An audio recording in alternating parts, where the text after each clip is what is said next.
Hello and welcome to the Coaching State. This is episode 14 in our series, The Subtle Art of Coaching. My name is Tony Husted. I'm a Master Certified Coach with the International Coach Federation. I'm also the Chief Coaching Officer for Shipley Coaching, Director of Training for a Level 1 and Level 2 program. And in this case, I'm really going to be drawing upon the over 1,000 mentor sessions that I have mentored ACC, PCC, and MCC coaching. I have been working with so many coaches over the years, hearing what actually goes on inside of a coaching session and what different styles and types of questions impact the client in the deepest ways. And today's episode, we're going to be focusing on a question and a variation of that question that I often hear. And actually, even the first time I really started to think about this was actually when a PCC coach told me in a kind of a group setting, and we were talking about what our favorite coaching questions were, which wasn't even the start that I wanted to get into, because to me, my favorite coaching question is the one in the moment that's co-created in the dance of the moment. And it really struck me when this coach said, my favorite coaching question is what else? Went on to talk a little bit more, and oh yeah, and I also like tell me more. So his favorite coaching questions were what else and tell me more. And it really struck me because I rarely used those questions. So I started to dig into my own knowledge bank of different types of questions that I use into my training in neurolinguistics, clean language, and other coaching models as well. And what I realized was I am not a fan of these types of questions. And I remember this coach saying, oh, well, I just keep asking, what else? And what else? And what else? And suddenly the client has a breakthrough. They have an epiphany. And that's just not what I've heard over the years. When I listen to mentor sessions, other coaches coaching, and they use what else or tell me more, what I have found usually is it just fills the space. I sometimes jokingly call it circling the drain. So what happens is the client is at a certain level of abstraction. And when you ask them what else, they often hear that as a request for an elaboration. And so it's like, okay, well, tell me more. And what they do is it's like they drive around the same block, but they describe it in a different way. They give the same information, but using new and different words. And in most cases, if a client hears what else or tell me more, they hear it as a request for elaboration, which usually causes them to go to more specifics. In our terminology, they go down the logical levels.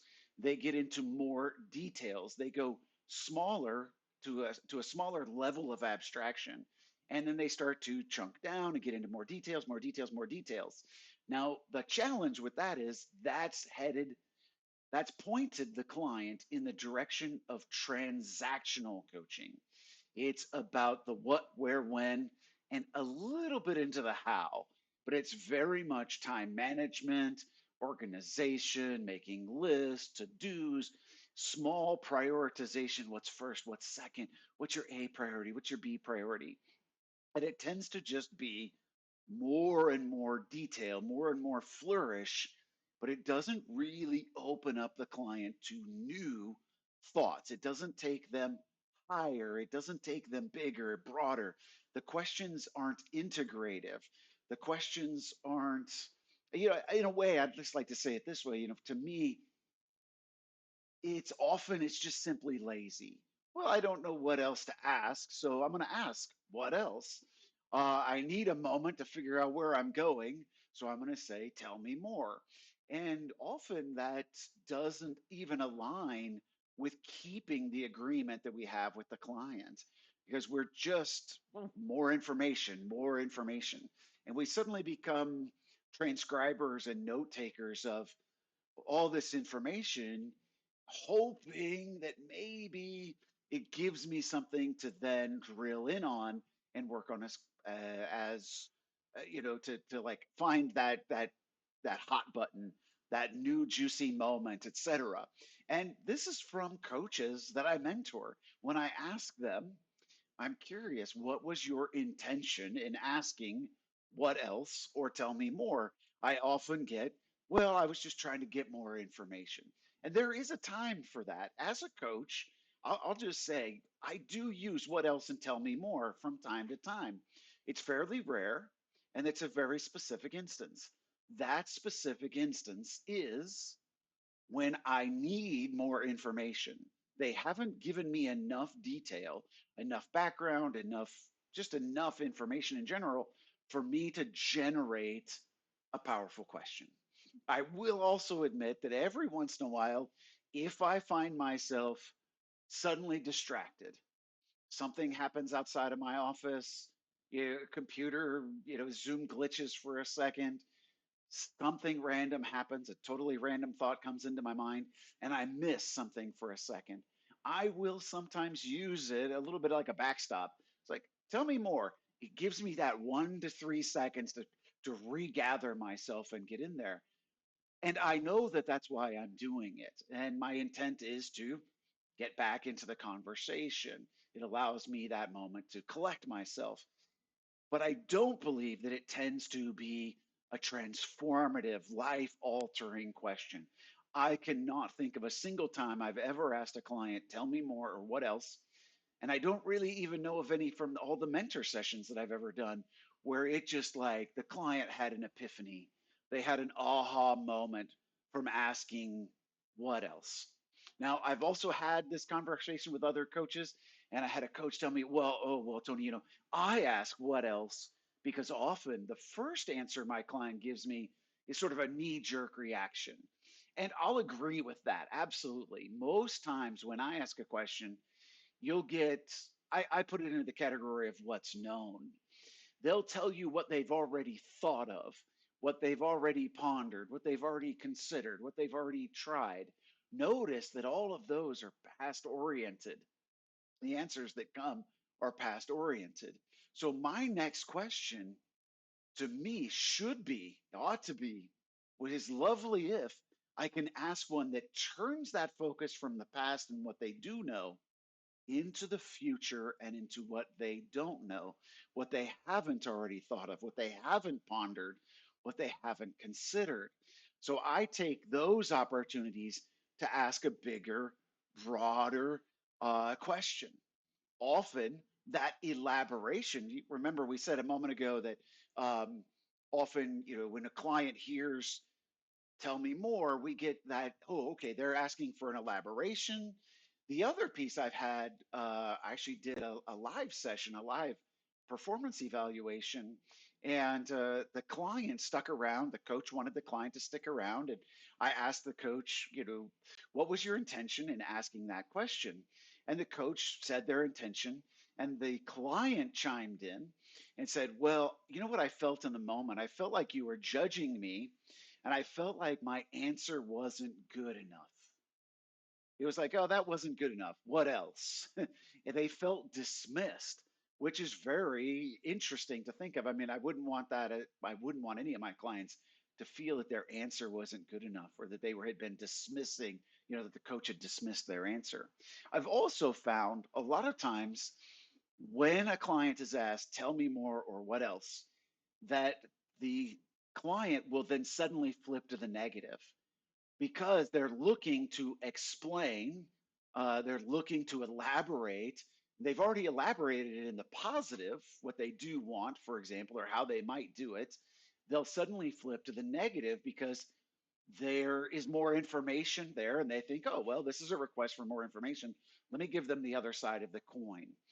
It also, um, I also am a little bit of a stickler on the tell me more because it brings in the me. Tell me more. And it almost is saying in some ways, I've had people ask me these questions when I've been a client.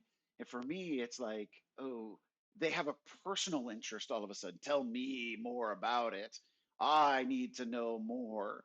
And it just doesn't leave me feeling, as a client, when it's asked of me, it doesn't leave me feeling open. It doesn't it doesn't draw me into the bigger conversation. In neurolinguistics, if we want to break this down into some neurolinguistics, into the meta model and the Milton model, both linguistic models that I use. What else? And tell me more often lead to two different violations of the meta model. One is unspecified verb. It's missing the how. It's missing it's a kind of blurry language. There's a lot of room for gray here when we ask this. There's no specification of action, how, ways forward. It's just information, please. I'm information gathering.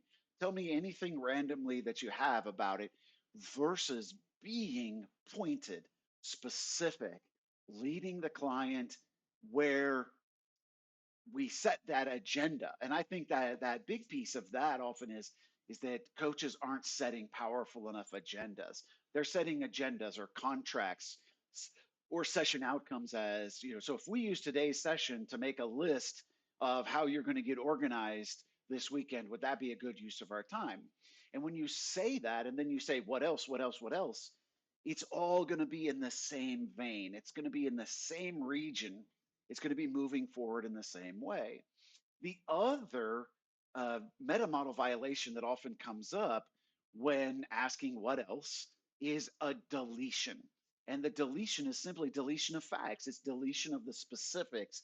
It misses out on the what, why, the who, the for what greater purpose. It just circles that drain. It stays at the same level of abstraction or logical level. It's the same thing repeated over and over and over. Uh, David Grove, who teaches clean language, and this lines up for those of you who are really familiar with our methodologies and the term backtracking. In clean language, David Grove says that this is a missed opportunity. Else and more are so vague that there's no opportunity. There's no evoking. There's no challenging. He even has said, I saw a quote where he was saying it doesn't really fit the ICF definition of coaching. It doesn't evoke anything. It doesn't draw anything out. It's just an extension of what's already been asked. It's repeating the same thing multiple times. In our terminology, we use backtrack. Grove uses in clean language, he calls them keywords or highlights. And it's taking out that very specific language. Um, the client says, I want a leadership opportunity. And in one hand, we've got coaches saying, well, what else? Well, I want a leadership I want an opportunity to enhance my skills with others. I'm going to delegate more, and it basically stays again in that same slice. Stays in that same sliver, and it's because it's you're generalizing, you're deleting and unspecifying the specific. The client said they wanted a leadership opportunity. What does a leadership opportunity look like to you? What's important about a leadership opportunity? What skills would you be using in that leadership opportunity? Who will you become through living that leadership opportunity? How does taking a leadership opportunity benefit those around you? How does it fit into the bigger calling you have for your life? Sorry, I generalized there. Did you catch it? What, how does stepping into this leadership opportunity fit into your calling? So by using the leadership opportunity, you're giving them back this piece of what they said. You're working inside their metaphor. You're using their language rather than generalized, distorted, neutral, vague, sloppy language. You're using specifics that keep their train of thought going. That wandering with unspecified language often causes the client to wait, what? Could you repeat that question? Could you ask that again?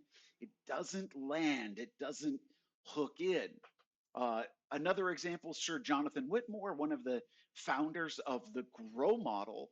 I had the opportunity to meet him once and loved the conversation that I had with him at a conference. I did not speak about this specifically with him, but I do know, I have seen video of him speaking, that it often traps the client in the options. So GROW, the goal, the reality, options, and ways forward or will. Now, I'm a fan of the grow model with will as the W because it fits into where my heart is that the willpower conversation is one of the most important.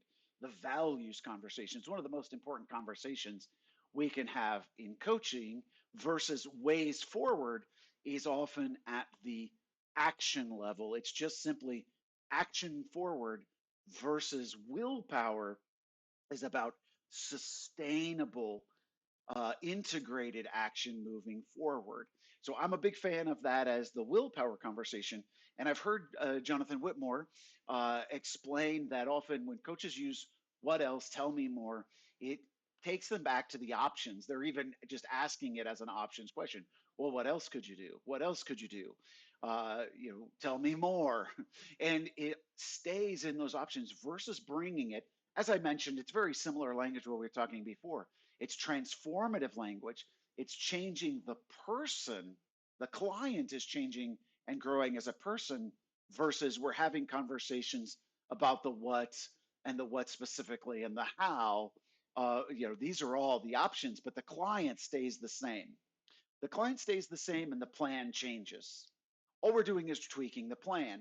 And I think if you really look at this, if you really consider it, transformational coaching is where the power is. When the person changes, the actions and the how all change with it. If we just keep changing the plan repeatedly, repeatedly, repeatedly, like a client's really trying to get healthy, and we just keep switching the diet, switching the diet, switching the diet, trying different workout programs, the whole time the client is staying the same. Everything that's going on internally is the same. We're just changing everything externally. That's the difference between transformative and transactional. And in this way, that's the difference between opportunities and willpower in the grow model. Um, so, what do we do instead? What do we do instead of asking, what else and tell me more? If you're asking about the what, where, and with whom, make it a question of what specifically. If you're coaching on what specificallys and actions, make it a how question, make it a strategy question, make it a technique question, make it a method question, make it a strengths question. If you're coaching on how, coach it to the why. Why does the client want this? What would it give them that's even more important? Coaching at the why, switch to which. Which specifically? What is the best way forward here? What's the most important option? What's the strongest way that you could move forward this? Which aspect of this, if you move forward on it, would give you the biggest long term impact or short term impact? If you're coaching on which, coach to the who. Who is the client becoming? How is the client growing? What kind of person are they becoming? What's unfolding for them in their journey? If you're coaching at that level, you're coaching at the who level, then take it to the vision level, take it to the spiritual level, take it to calling, take it to legacy, take it to meaning. Change up the levels. Now, I've gone all of those going up the levels of abstraction or going up the logical levels, but really the answer is even bigger than that. Just simply switch the logical level or the level of abstraction you're working with. Change up your question to clearly indicate to your client that you are looking for something different and frame it differently with that clean language, that backtrack in it. Pull that out and insert it into the question. Pull out the key focus. The client says, I need more courage. What would more courage do for you? Rather than, I need more courage. What else? Notice how that's just two entirely different questions. So I would love to hear what your thoughts are here. How do you ask more powerful questions when you might be tempted? What are ways to ask more powerful questions when you might be tempted to ask, what else? Or tell me more? I'd love to hear from you. Drop a comment down below. I'll be sure to answer it. I'd even be happy to make a video explaining if somebody has a challenge for me or exploring it even deeper. Please like this video, leave comments, subscribe if you'd like to hear more from us. We look forward to hearing from you soon here at Coaching State. We hope you have a great day and happy coaching.